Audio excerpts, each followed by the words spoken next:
किसी के प्रति आक्रमण करना, पीटना, कब्र खुदेगी जैसे शब्द क्यों बंद होना चाहिए?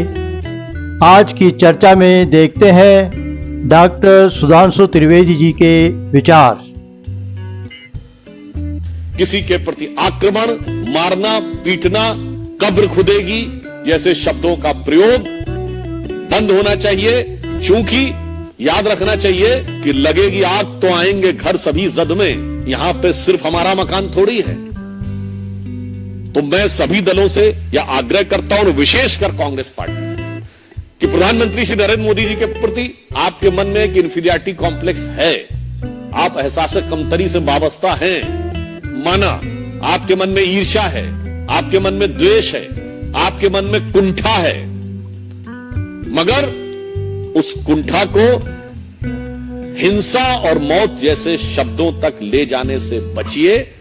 अन्यथा मैं एक पंक्ति के साथ समाप्त करना चाहता हूं, जो सभी नेताओं के लिए, जो मोदी जी के लिए नफरत रखना चाहते हैं, उन्हें ध्यान रखना चाहिए कि देश के सौहार्द वातावरण में कोई प्रोवोकिंग बात नहीं करनी चाहिए कि कागज का है लिबास चिरागों का शहर है। कागज का है लिबास चिरागों का शहर है, चलना संभल संभल के क्योंकि तुम नशे में हो। तो ये हार के उत्साह के नशे से बाज आइए और समझदारी के साथ आचरण दिखाइए। धन्यवाद। प्रकार का वातावरण बोलते हैं। मैं पूछना चाहता हूं कि नफरत की दुकान में कौन कौन से जहर बुझे सामान है? ये मोहब्बत की दुकान में ही हत्या और हिंसा शब्द आ रहे हैं। आधा दर्जन हत्या रिलेटेड वर्ड हैं। क्या चाहते हैं कि इस गंभीरता को समझें, और अगर कोई नेता इसको नहीं समझ रहा तो मैं समझता हूं तो भारत की राजनीति में नेतृत्व करने के योग्य नहीं। भी विषय के दो पक्ष होते हैं, एक होता कानूनी पक्ष और एक नैतिक पक्ष, लीगल और मॉरल। हम ये कहना चाहते हैं लीगल स्टेप्स कितने भी आप ले लीजिए, मगर समाज में जो व्यवस्था चलती है वो मॉरल पैराडाइम के बेस के ऊपर चलती है। इसलिए राजनीतिक दलों का उत्तरदायित्व नैतिक आधार पर जवाब देना है। और विशेषकर ये तो जब आप बताते हैं कि इस देश में तो ऐसी घटनाएं पहले कई बार हो चुकी हैं, और वो लोग जब ये बात कहते हैं तो मुझे लगता है छोटी राजनीतिक स्वार्थ के लिए हिंसा को बढ़ावा देने वाली बातें मत करिए। हमास के समर्थन में रैली से लेके और बयानबाजी से लेके, एक वाक्य में कहना चाहूंगा, अभी तक आप अलगाववादियों और आतंकवादियों का समर्थन करते हुए नजर आते थे। अब अलगाववादियों और आतंकवादियों की भाषा प्रयोग करते नजर आ रहे हैं। तो बस आप समझ सकते हैं कि अगर कोई अलगाववादियों और आतंकवादियों की भाषा प्रयोग करने लगेगा तो देश के लिए कितना चुनौतीपूर्ण और खतरनाक है, इसके लिए हम आगाह करना चाहते हैं।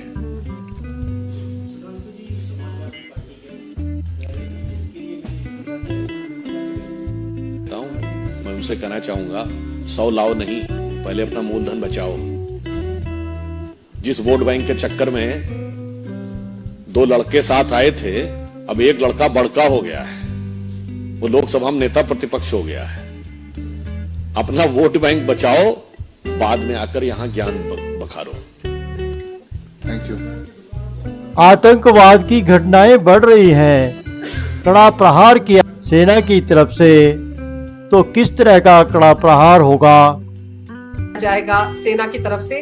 तो किस तरह का कड़ा प्रहार होगा सर?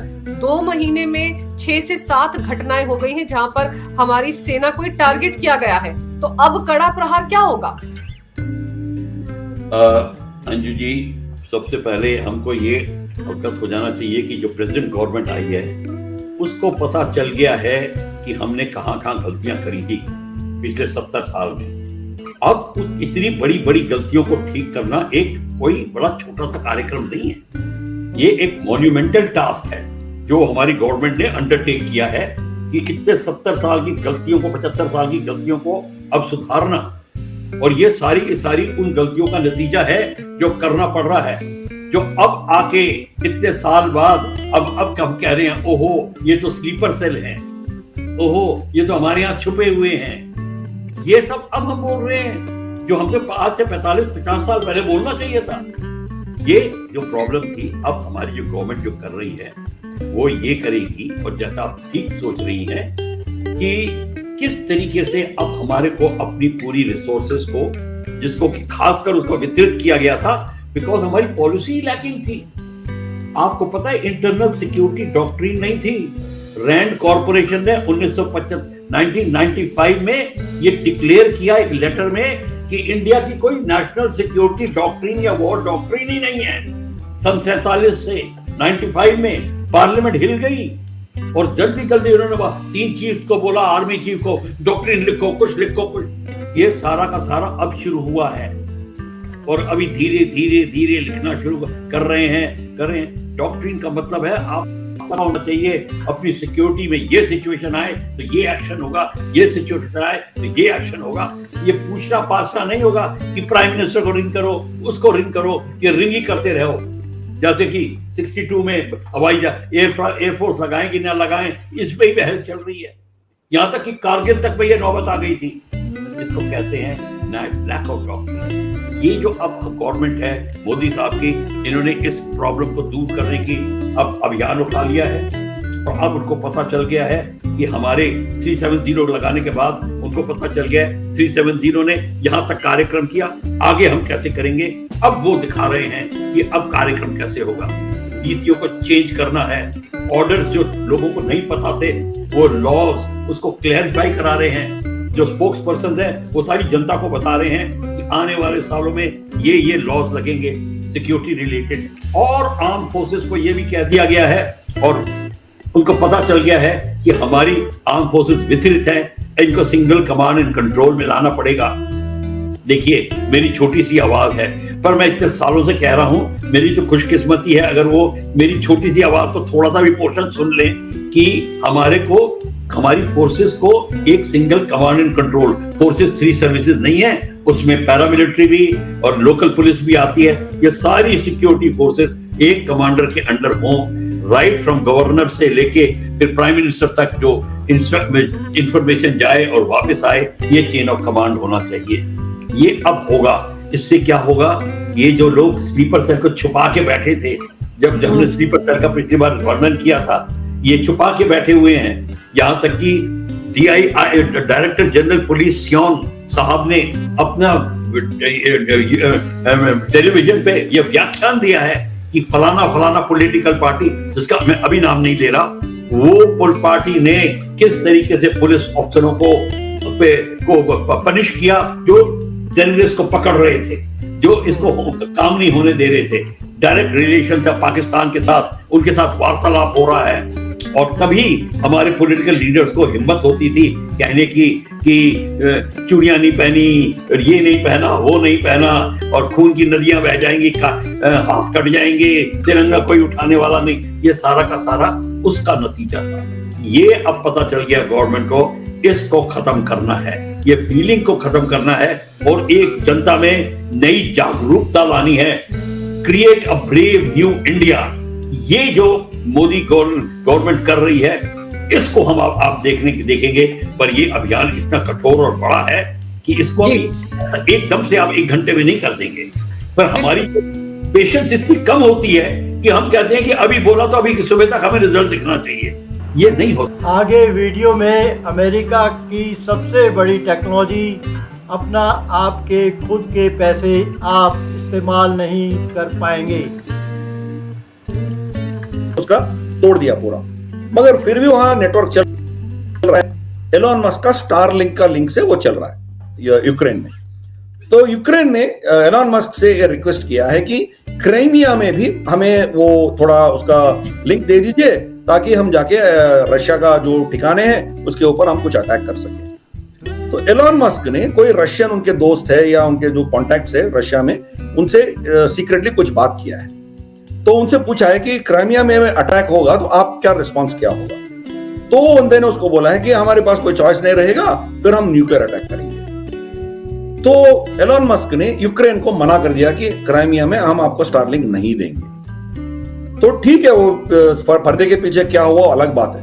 ओपनली वो कह रहा है दुनिया में मैंने एक न्यूक्लियर वॉर को रोक दिया। भाई आप कौन होते हो रोकने वाले? प्रेसिडेंट ऑफ अमेरिका होना चाहिए, प्रेसिडेंट ऑफ रशिया होना चाहिए, देश का अधिनेता होना चाहिए, प्राइम मिनिस्टर, प्रेसिडेंट, राजा, सुल्तान कोई ना होना चाहिए। आप कौन हो? आप एक कंपनी का मालिक हो। आप युद्ध में क्या होना है, क्या नहीं होना है, क्या कैसे कंट्रोल करना है, आप डिसाइड कर रहे हो। तो आप समझ सकते हो कि इनका इसीलिए ये पूरे टूल्स वो इस्तेमाल करेंगे। आज माइक्रोसॉफ्ट में जो अटैक हुआ है, और इसके जो माइक्रोसॉफ्ट के जो ओनर है, जो बिल गेट्स है, उसके बारे में भी हम थोड़ा चर्चा करें। अभी बिल गेट्स का जो है, उनका वीडियोस वायरल है, यूट्यूब में है, हर जगह है उनके वीडियोस। उसमें ये कह रहा है कि आप मांसाहारी, नॉन वेजिटेरियन फूड नहीं खा सकते हो। क्यों नहीं खा सकते हैं? क्योंकि वो प्रदूषण करता है, कार्बन रिलीज करता है, और ऑलरेडी हमारी यहाँ पृथ्वी में कार्बन ज्यादा हो गया। इसके चलते हुए पूरे जो ह्यूमन रेस है वो एक्सटिंक्ट हो जाएगा, इसलिए इसको बंद करना है। तो आप नॉन वेज नहीं खा सकते हो। नॉन वेज नहीं खाएंगे, ठीक है भाई, हम वेजिटेरियन खाएंगे, चावल, गेहूं, कुछ और खाएंगे। वो कह रहा है कि वो भी नहीं खा सकते। क्यों नहीं खा सकते हो? क्योंकि वो भी प्रदूषण करता है। हर चीज में क्या क्या प्रदूषण, यहां तक कॉफी, कप ऑफ कॉफी में कितना प्रदूषण होगा वो भी उनके पास कुछ स्टडीज है। तो ये सब नहीं करना। तो करना क्या है फिर? कीड़े मकोड़े खाने। ये चीज आपके शो में मैं ऑलरेडी पहले डिस्कस कर चुका हूं, डिस्कस हो चुका है। हाँ, कीड़े मकोड़े खाना है, उसके ऊपर रिसर्च चल रहा है। वो जो स्टार्टअप कंपनीज है उसको फंडिंग बिल गेट्स दे रहा है, और उसी बिल गेट्स का अब ये माइक्रोसॉफ्ट का साइबर अटैक होता है। अब देख लीजिए का क्या है। अब अमेरिका का सबसे बड़ा खेती जिसके पास है वो बिल गेट्स के पास है। बिल गेट्स क्या कर रहा है खेती में? वो तो किसान नहीं है ना, वो तो एक टेक्नोलॉजिस्ट है। वो उनका एक माइक्रोसॉफ्ट कंपनी है। पर ये क्या कर क्या रहा है? इनका सोच है कि पूरे जितने भी खेती है, जो खेती चलता है, उस सबको बंद करना है, तब हमारी कब्जे में लेना है। तो ये इनका प्लान है। क्यों? इनका प्लान क्या है? 400 साल पहले जितना हमारी आबादी थी, उतना ही आबादी इस दुनिया, इस पृथ्वी झेल सकती है। उससे ज्यादा जितने भी है उनको जीने का हक नहीं है। 90% लोगों को खत्म करना है। उसके लिए ये पैंडेमिक्स ले आएंगे, साइबर अटैक्स करेंगे, आपके खाने के ऊपर वो वार करेंगे। आप ये नहीं खा सकते हो, वो नहीं खा सकते हो, जबरदस्ती आपके ऊपर वैक्सीन ठोक, चाहे या ना चाहे आपको वैक्सीन लेना ही पड़ेगा, ऐसी चीज ये ले आएंगे। अब ये सब चीज जो है पूरा दुनिया को कंट्रोल करने के लिए, और उनको जितना चाहिए उतने लोगों को रख के बाकी लोगों को धीरे धीरे से खत्म करने का इनका साजिश है। और दूसरी बात, वो जो मैंने कहा था WEF का जो सोच था कि आपके पास प्राइवेसी नहीं होगी, उसमें एक और पहलू है कि आपकी जो करेंसी है, आपके पास जो नगद होगा, नगद राशि होगा आपका, उसको खत्म करने का इनका सोच है। Central bank CBDC, central bank digital currency, उसको इंट्रोड्यूस करना है। तो ऑलरेडी भारत में भी आ गया है, पिछले साल आ गया, वो बैंक्स में ही चल रहा है, बाकी हमारी पास आया नहीं है। बैंक्स के अंदर वो जो ट्रांजैक्शन करेंगे, जो डिजिटल ट्रांजैक्शन से ही हो रहा है, करेंसी नहीं है। यूरोप में भी कोई $500 या $1000 से, यूरो से आप ज्यादा खर्च करेंगे नगद कैश के नाते, तो आपको जेल हो जाएगा। अभी आने वाले 2030 तक उसको भी खत्म कर देंगे। डिजिटल करेंसी ही रहेगी और कुछ नहीं रहेगा। अब वो भी अच्छा है, टेक्नोलॉजी के ऊपर जाना है। ये नोट क्यों छापना है हमें, इतने पेड़ों को काट के पेपर बना के उसमें क्यों करना है? वो अच्छी बात है, मगर इसमें प्रॉब्लम यह है कि उनका सोच से वो क्या करेंगे, आपके ऊपर स्टैंडर्ड्स लगाएंगे। आप कितने लीटर का पानी आप दिन में इस्तेमाल कर सकते हो, कितना प्रदूषण आप दुनिया में फैला सकते हो, उससे ज्यादा आप फैलाएंगे तो आपके नेगेटिव स्कोर होगा। जब आपके पास नेगेटिव स्कोर होगा, और नेगेटिव से बाहर आने के लिए आपको ये कार्बन क्रेडिट्स किसी से खरीदना पड़ेगा।